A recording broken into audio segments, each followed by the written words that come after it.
Party? Sudden inspiration.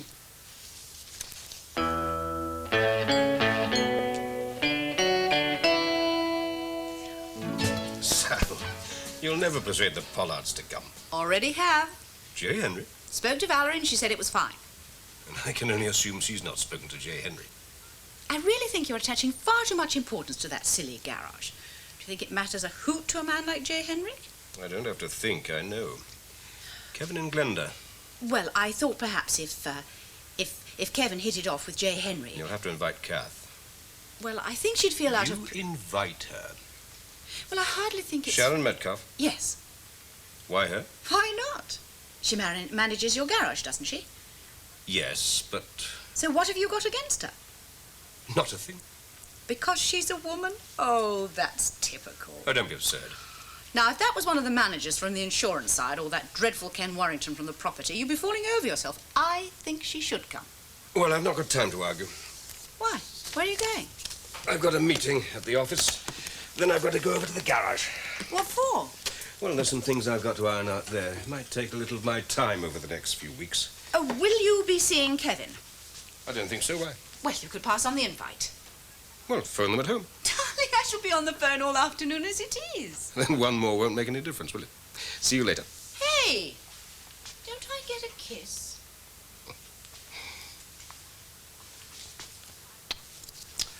I will not be ignored, Oliver Banks. I don't care how many fusty old meetings you've got. What's the matter? Nothing. Is Marian coming? Yes, of course. Good, good. What time will you be back? Oh, about 6-ish. Bye. Bye.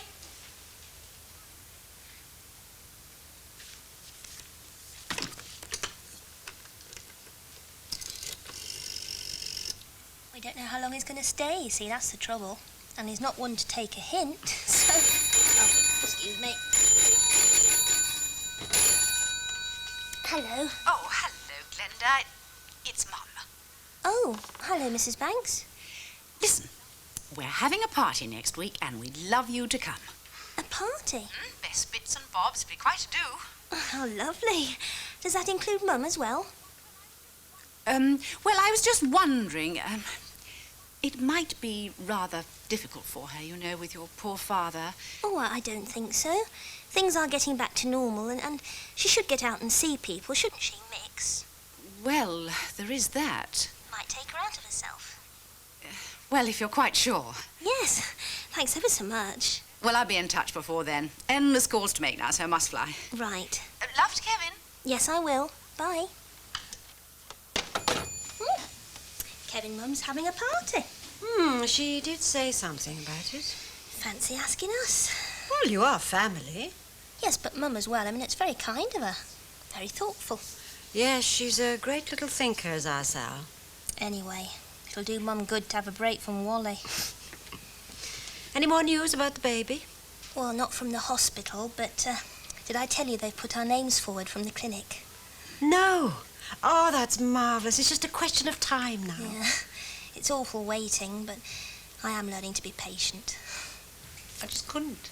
Look, it might be a bit awkward I if... couldn't. She might think it's strange. Well, make some excuse. But only draw attention to I the don't fact... care. I don't care what anybody thinks. I'm no good at that kind of thing. I'm sorry. Because not as if you're going to be on your own. There'll be crowds of people. It's just a question of saying... Fella called for that Volvo. And? Well, it's not ready, is it? Why not? Nobby's gone out on a breakdown. Well, what's Matt been doing? He's working on that transit, on that gearbox. Oh, yeah, what have you been doing? Oh, I'm up to here with it. Well, somebody, just because we go out in a breakdown, we don't have to grind to a full stop, do we? Oh, is tomorrow morning going to be all right for you? No, he wants it tonight. He wants to take his missus to a dance. You know what missuses are, how women like? If they get sort of held up, they get a bit uptight, don't they? Yes, so they say. So, the way I see it is, either we have less work or more people to do the job. Please yourself. Oh, so what are we going to do? All right, I'll take care of it. Thank you. Hey, Matt. The guy called for that Volvo, right? Nobby's out on the breakdown. Any chance of, So? Well, there's not much to do. We just got to do those linings on the back brakes. Not tonight. Well, why not? I mean, Not this fella. I'm not doing anything. What? You're doing a lot of that these days, you know. A lot of what? Dishing out orders. You seem to forget that I'm the foreman around here. I mean, just because you spend a lot of time sitting behind that desk doesn't give you the right to tell me what to do, you know. Oh, you're getting touchy. Oh, no, you just seem to have forgotten how to get your hands dirty. You're kidding. What do you mean, getting my hands dirty? Well, look, why don't you just get stuck into it then? Well, look, it's Mavis's night for the pictures. Oh, well, I'll tell you. It's my night of finishing at 5:30, and you know what? It's just 10 minutes past the hour. So why don't you just get stuck in? I just have to think up some excuse and hope she doesn't ask too many questions. There must be hundreds of reasons. Silly thing is, I so much wanted you to be there. Make it all the more bearable. Just to catch your eye amongst the crowd. Don't know how you can say that. Just being in the room would terrify me. Nobody knows. At the moment, there's nothing for them to know. Let's just try and keep it like that, please.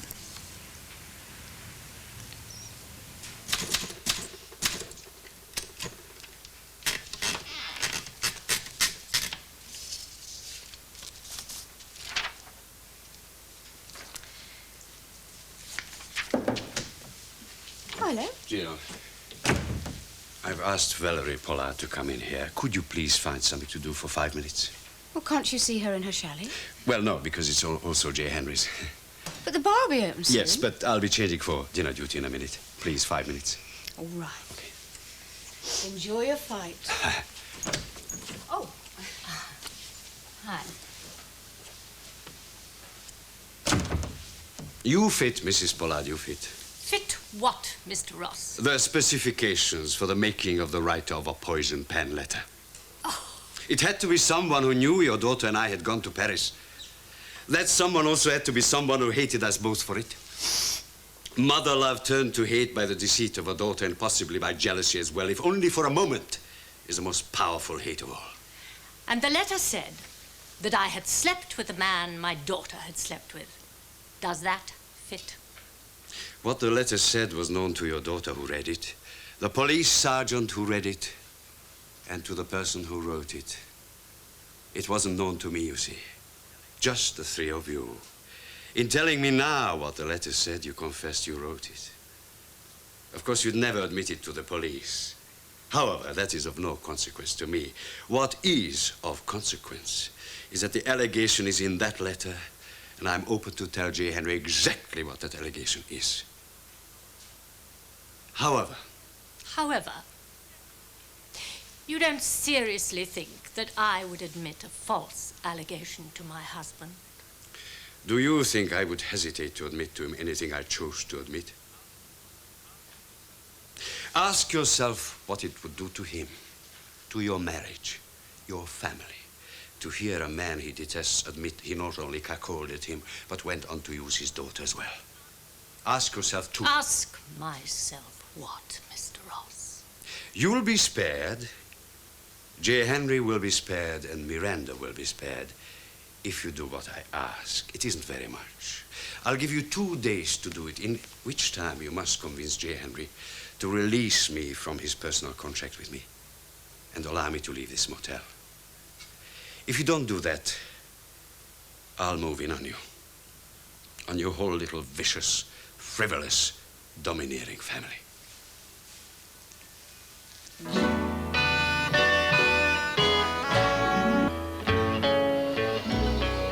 Well, we've been friends with the Pollards for quite a while now.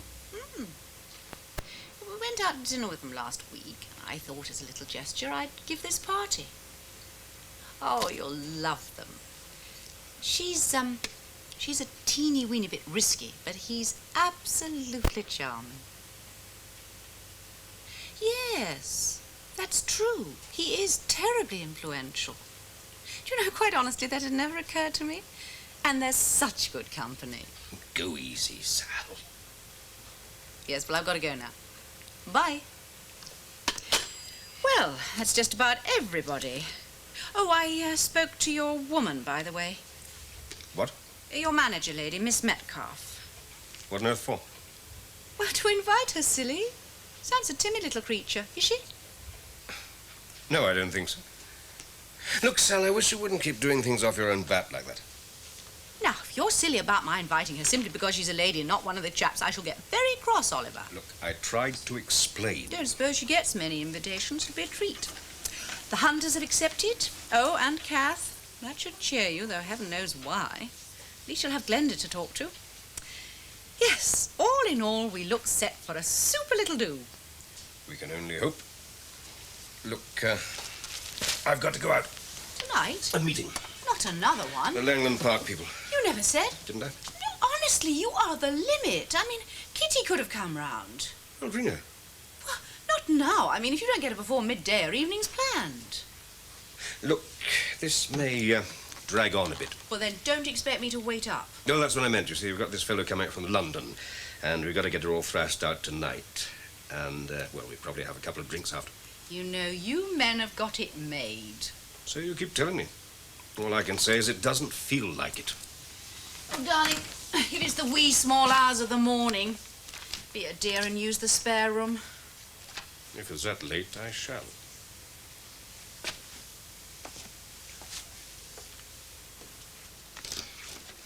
Oh, David, did you sign your evening post?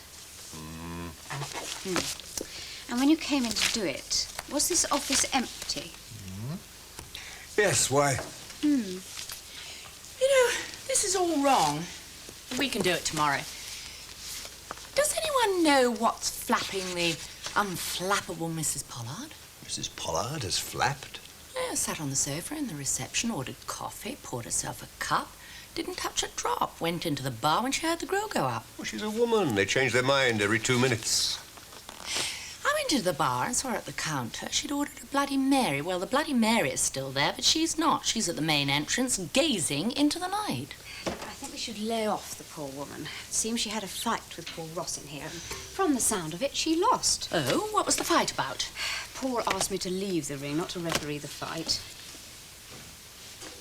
In the event that J. Henry released Paul Ross from the personal contract they had between them, would you release Ross from the contract he had with the hotel? May I ask why? The reasons are entirely personal. Oh, that's unfortunate. Why? Because I remember another occasion when you asked me to get rid of him for purely personal reasons. And we all agreed that those reasons were, how shall I put it, not valid. Oh, put it as it was, David. I lied. The man hadn't assaulted me sexually or otherwise, but I promise you he's a menace. Now, believe me, David, I am desperate. Now, will you release him? Well, that would depend. On what? On whether or not Ross asked me to release him, or whether someone gave me a good reason for sacking him. Are you saying that you can do that? I can do nothing other than what you have just forced me into doing. And what is that? Oh, that is between me and my husband.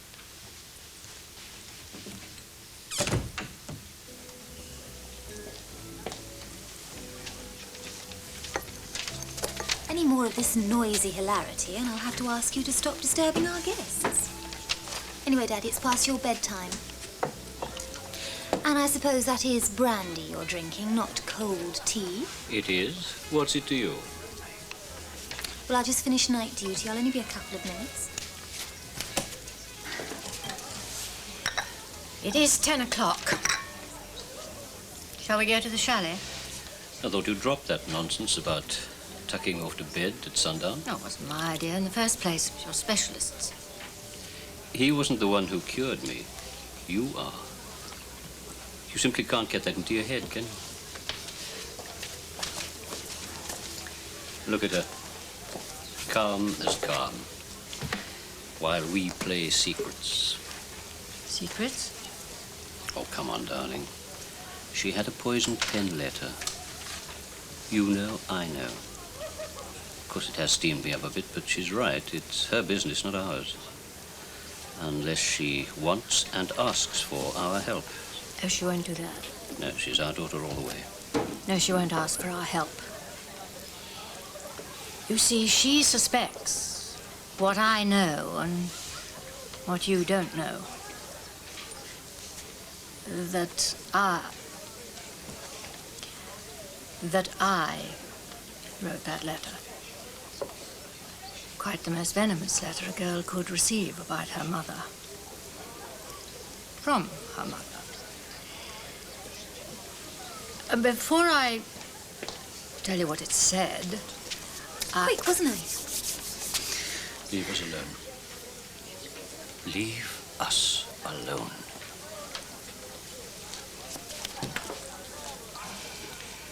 You were saying? That I did it because I love her. And you? Get onto a subject that mightn't be open to question. Get on to what you wrote in that letter. I wrote that I had slept with Paul Ross. Nobody has ever believed that. They better believe it. Because it's true.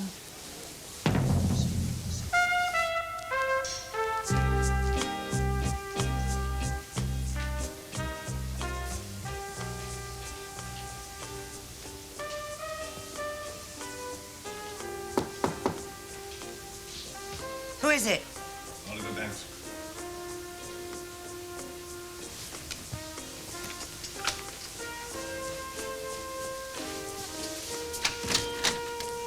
Look, I'm sorry to call so late. I had to see you. I've been driving around for hours and I couldn't leave it any longer. Sally tells me she phoned you. Now, I didn't know a thing about it, honestly. No, I didn't think you did. You hadn't been gone 10 minutes when she rang. Why'd you accept the invitation? I don't know. She caught me on the hop a bit. When she said who she was, my mind went all blank. I just heard myself saying, yes, thank you, I'd love to come, yes. I take it she doesn't know you. Come over here. I'm supposed to be at a meeting. This time of night? It's not unheard of. I often do. May I take my coat off? Yes, yes, you do, sorry.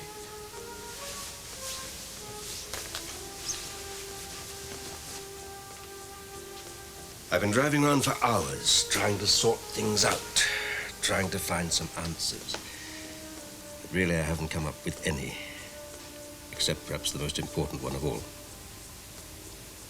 I have to admit myself that I've fallen in love with you. Now, I dare say that sounds foolish, childish, a bit absurd for a man of my age, but that's what's happened. I tried asking questions like, how on earth can you possibly fall in love with someone you've only ever kissed once to such disastrous effect? I tried thinking of the difficulties, and they're endless. But compared with what I feel for you, they don't really amount to anything significant. Please don't say any more. Just one more thing. If you'd given me the slightest hint that it was all futile, I think I could have resisted. But you see, I didn't even get so much as a hint. So let's have no more talk about stopping before it's too late, or whatever you want to call it. Because you see, for me, it's too late already.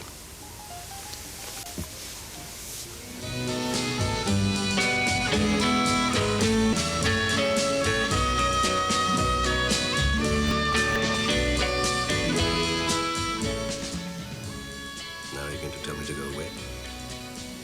Because that's the answer I was hoping for.